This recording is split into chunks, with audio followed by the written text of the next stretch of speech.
53. 예수를 성전에서 바침. 나는 아주 수수한 집에서 한 쌍의 남녀가 길을 떠나는 것을 본다. 바깥에 있는 작은 층계로 매우 나이 어린 어머니가 흰 베네옷을 입힌 아기를 안고 내려온다. 나는 알아본다. 우리 어머니이다. 얼굴이 희고 금발이고 날렵하며 모든 몸짓이 아주 얌전한 그분이다.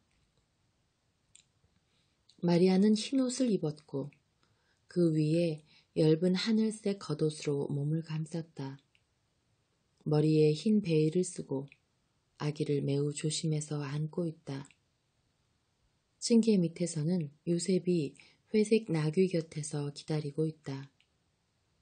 요셉은 엷은 밤색 옷과 겉옷을 입었다. 그는 마리아를 쳐다보면서 빙그레 웃는다.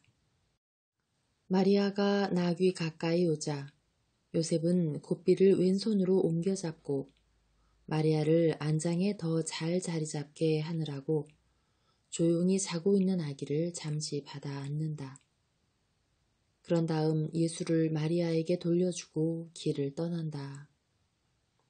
요셉은 여전히 마리아 곁에서 나귀의 고삐를 잡고 걸으며 짐승이 비틀거리지 않고 똑바로 걸어가도록 살핀다.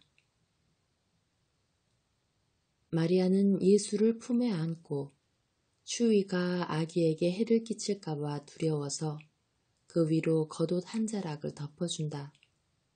두 부부는 별로 말이 없다. 그러나 자주 서로 미소를 보낸다. 모범적이라고는 할 수 없는 길을. 계절이 계절이라 헐벗은 들판을 지나간다. 어떤 다른 길손이 두 부부와 만나기도 하고 마주치기도 하지만 그런 일은 드물다. 그러다가 집들이 나타나고 어떤 도시를 둘러싸고 있는 성벽이 나타난다. 두 부부는 어떤 성문으로 해서 들어가서 도시의 틈이 벌어진 포석이 깔린 길을 가기 시작한다. 걸음이 훨씬 더 어려워졌다. 그것은 왕래가 많기 때문에 나귀가 자꾸만 걸음을 멈추게 되기 때문이기도 하고 그들이 걸음을 멈추게 하는 돌과 벌어진 틈에서 나귀가 줄곧 흔들리는 바람에 마리아와 아기가 편안치 못하게 되기 때문이기도 하다. 길은 평평하지 못하고 조금씩이기는 하지만 오르막이다. 길은 높은 집들 사이에 좁게 뚫려 있는데 그 집들의 출입문들도 좁고 낮으며 거리 쪽으로 창문이 별로 나지 않았다. 위쪽으로는 이 집에서 저 집으로, 이 옥상 정원에서 저 옥상 정원으로 이렇게 조각조각 난 파란 하늘이 보인다. 아래쪽 거리에는 고함을 지르고 엇갈리는 사람들, 걸어가거나 나귀를 타거나 짐 실은 나귀들을 몰고 가는 또 다른 사람들이 있고 거추장스러운 낙타떼 뒤를 따라가는 다른 사람들도 있다. 한 군데에서는 로마 군대의 순찰대가 말굽소리와 무기소리를 요란스럽게 내며 지나가는데 그들은 대단히 좁고 돌이 많은 길 위에 걸쳐진 홍해문 뒤로 사라진다. 요셉은 왼쪽으로 돌아 더 넓고 더 아름다운 거리로 접어든다. 거리 저 안쪽에는 내가 이미 알고 있는 감시구가 뚫린 성벽이 보인다. 마리아는 나귀들의 의직간 비슷한 것이 있는 문 곁에서 나귀에서 내린다.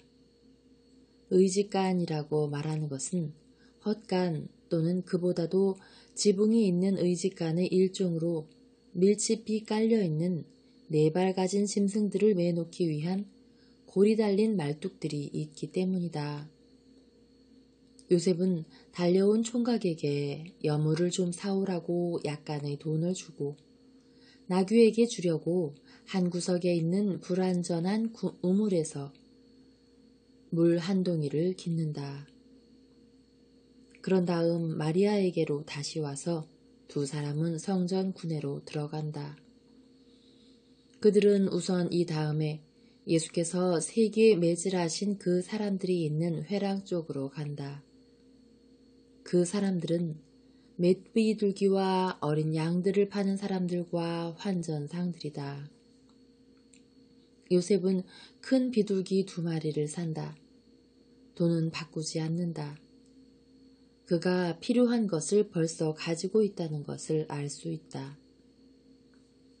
요셉과 마리아는 모든 문이 그렇다고 할 수 있을 것처럼 8단이 있는 층계로 올라가는 옆문 쪽으로 간다. 이렇게 층계가 있기 때문에 입방채로 된 성전이 주위에 있는 땅 위에 들어 올려져 있는 것이다.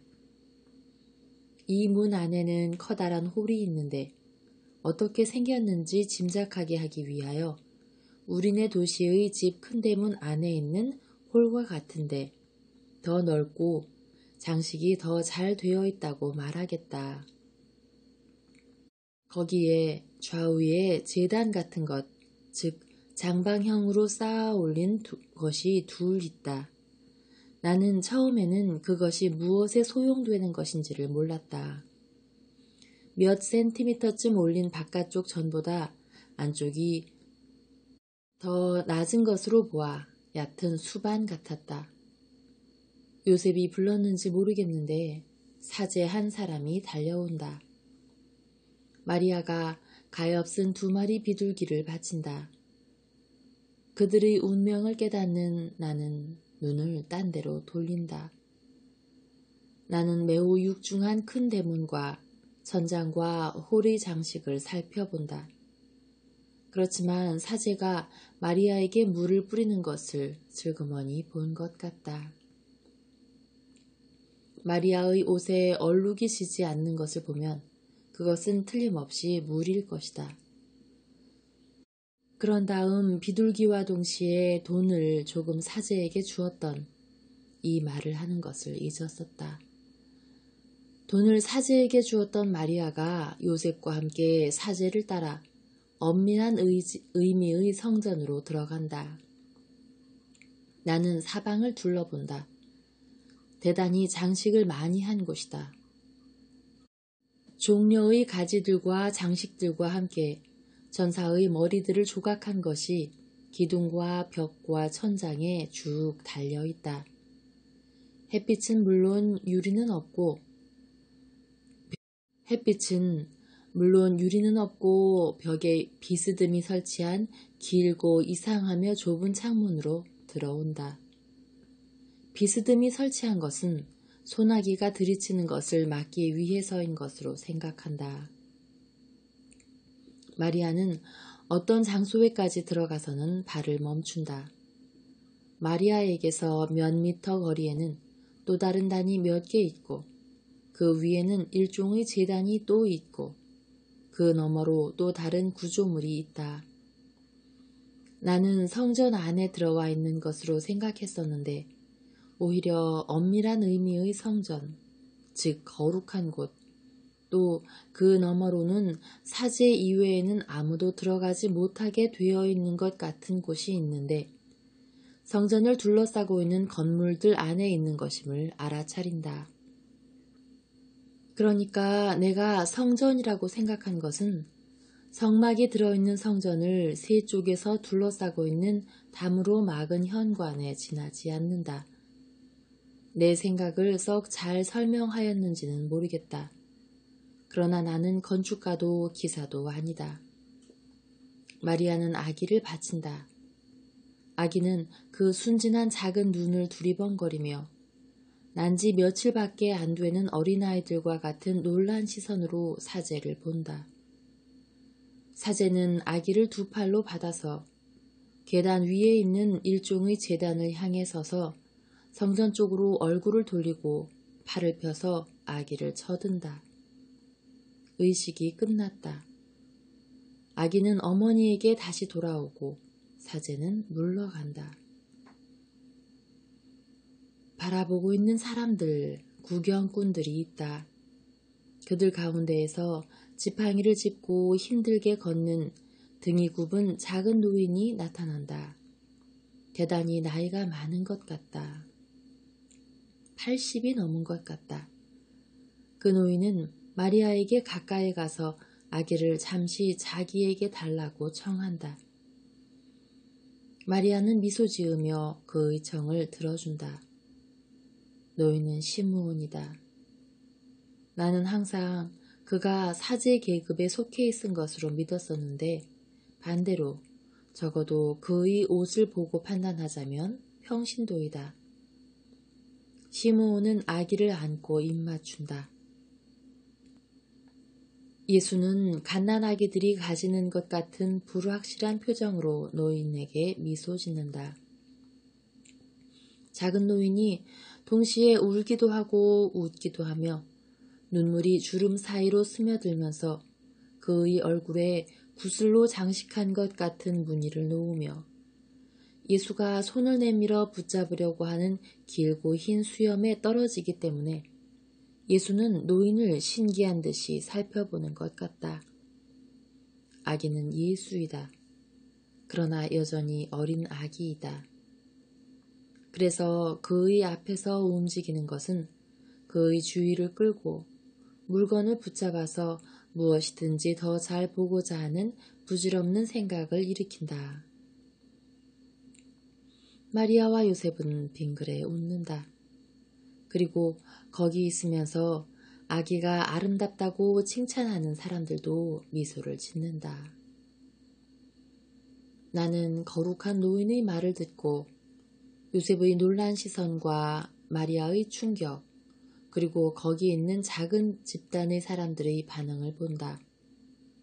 어떤 사람들은 노인의 말에 놀라고 충격을 받으며 어떤 사람들은 픽픽 웃는다. 이렇게 픽픽 웃는 사람들 가운데에는 수염난 사람들과 머리를 설레설레 흔드는 최고 법원의 거만한 위원들이 있다. 그들은 시므온을 빈정대는 동정의 눈초리로 바라본다. 그가 너무 늙어서 망령을 부리는 것으로 생각하는 모양이다. 시므온이 마리아에게 그의 고통을 이해고하자 마리아의 미소는 더 심한 창백함으로 사라진다. 비록 마리아는 알고 있지만 이 말은 그의 마음을 꿰뚫는다. 마리아는 격려를 얻으려고 요셉에게 더 가까이 가고 아기를 정열적으로 꼭 껴안는다. 그리고 목마른 사람처럼 안나의 말을 마시다시피 한다. 안나는 여자인 만큼 마리아의 고통을 동정하고 영원하신 분이 초자연적인 힘을 주셔서 그의 고통의 시간을 완화해 주실 것이라고 약속한다. 아기 엄마, 당신 백성에게 구세주를 주신 분이 당신의 울음을 가라앉히기 위해서 틀림없이 그분의 천사를 당신에게 보내실 것입니다. 주님의 도움이 이스라엘의 위대한 여자들을 버리지 않았는데 당신은 유딧과 야엘보다 훨씬 나은 분입니다. 우리 하느님은 바다와 같은 고통에 저항하도록 지극히 순수한 착한 마음을 당신에게 주실 것입니다. 그로 인하여 당신은 세상에서 가장 위대한 여자, 즉 어머니가 될 것입니다. 그리고 아가, 네가 전도할 때 나를 기억해다오. 내게는 여기서 환상이 끝난다. 54. 앞의 사건에서 나타나는 교훈. 예수께서 말씀하신다. 모든 사람에게 알맞은 두 가지 교훈이 네가 묘사한 것에서 나타난다. 첫째 교훈은 이런 것이다. 진리는 의식에 몰두하는, 그것도 건성으로 의식에만 몰두하는 사제에게 드러나지 않고 평신도에게 드러난다. 하느님과 항상 관계를 가지고 있고 하느님에 관계되는 모든 것에 전념하고 육체를 가진 존재에 있어서는 가장 고상한 것에 바쳐진 사제는 그날 아침 성전에 바치러 온 어린아이가 어떤 아이인지를 즉시 알아차려야 했을 것이다. 그러나 그것을 알기 위하여는 그가 살아있는 영을 가져야 하였을 것이다. 죽지는 않았다 하더라도 적어도 잠들어 있는 영혼을 감싸고 있는 옷만을 입고 있지 않고 말이다. 하느님의 성령은 만일 원하기만 하면 천둥치는 소리를 내서 아무리 폐쇄적인 영이라도 벼락과 지진과 같이 흔들어 놓으실 수 있다. 하느님의 성령은 그렇게 하실 수 있다. 그러나 일반적으로 하느님께서 그 모든 위에 있어서 또 그 행동 방식에 있어서 질서이신 것과 같이 하느님의 성령이 질서의 영이시므로 그분의 널리 베푸심을 받기에 충분한 공로를 만나는 곳에 퍼지고 말씀을 하시는 것이 아니라, 왜냐하면 이렇게 된다면 이 은총을 받을 사람이 정말 별로 없을 것이고 너도 그분의 빛을 누리지 못할 것이다. 그 널리 베푸심을 끌어당길 만한 충분한 착한 뜻이 있는 곳에 베푸시기도 하고 말씀도 하신다. 이 착한 뜻을 어떻게 발휘하느냐? 가능한 한 온전히 하느님에게서 오는 생활로 믿음과 순종과 깨끗함과 사랑과 너그러움과 기도로 발휘한다. 외적인 행동으로가 아니라 기도로 발휘된다. 행동과 기도 사이에는 밤과 낮 사이보다도 더 큰 차이가 있다. 기도는 하느님과의 영의 일치이니 사람들은 여기서 새로운 힘을 얻고 점점 더 하느님의 것이 되겠다는 결심을 하고 나오게 된다. 외적인 행동은 여러 가지 목적, 그러나 항상 이기적인 목적을 가진 어떤 습관이다. 외부적인 행동은 너희들을 있는 그대로 두든가, 게다가 거짓말과 게으름이 죄를 보태주기까지 한다. 시므온은 이 착한 뜻을 가지고 있었다. 일생 동안 그는 많은 고민과 시련을 겪었다. 그러나 그는 착한 뜻을 잃지 않았었다. 세월이 흐르는 동안의 여러 가지 역경도 그가 주께 대하여 주의 약속에 대하여 가진 믿음을 손상시키지도 흔들지도 못하였고 하느님께 점점 더 어울리는 사람이 되겠다는 그의 착한 뜻을 중단시키지도 못하였었다.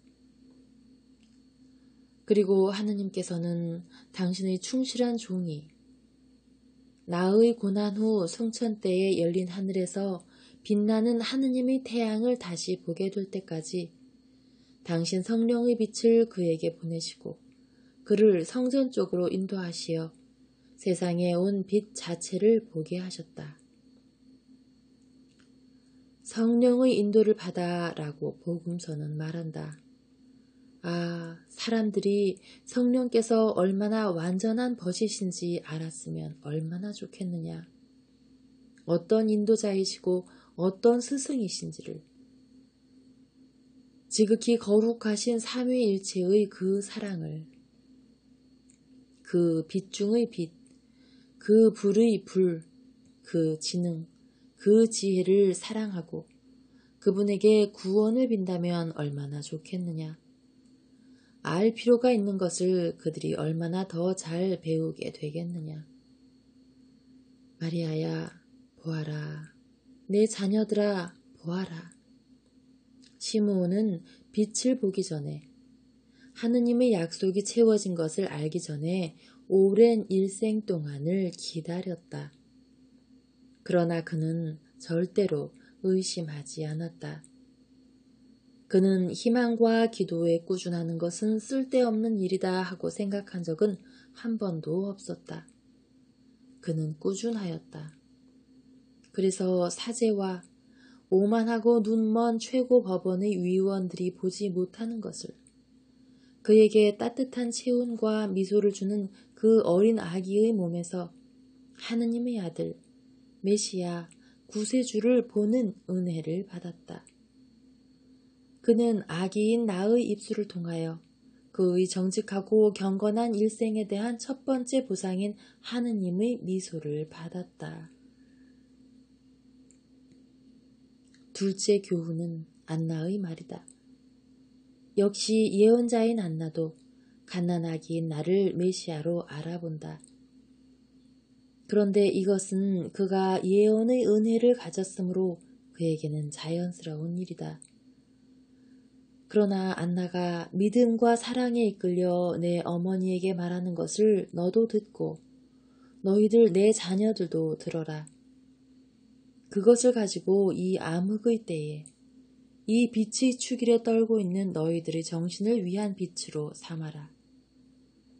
구세주를 가진 분에게는 당신들의 눈물을 닦아주기 위하여 천사를 보낼 능력이 없지 않을 것입니다. 사람들이 정신에서 사탄이 이룩한 사업을 없애기 위하여 하느님께서 당신 자신을 주셨다는 것을 생각하여라. 그분이 너희를 괴롭히고 있는 사탄들을 지금 이기실 수 없겠느냐? 그분이 저 사탄들을 쫓아버리고 당신의 그리스도의 평화를 다시 주심으로 너희 눈물을 닦아주실 수 없겠느냐? 왜 그것을 믿음을 가지고 하느님께 청하지 않느냐? 너희들이 수많은 죄로 인하여 분개하신 하느님의 준엄이 그 앞에서는 미소와 더불어 사그라지는 저항할 수 없는 참된 믿음을 가지고 말이다.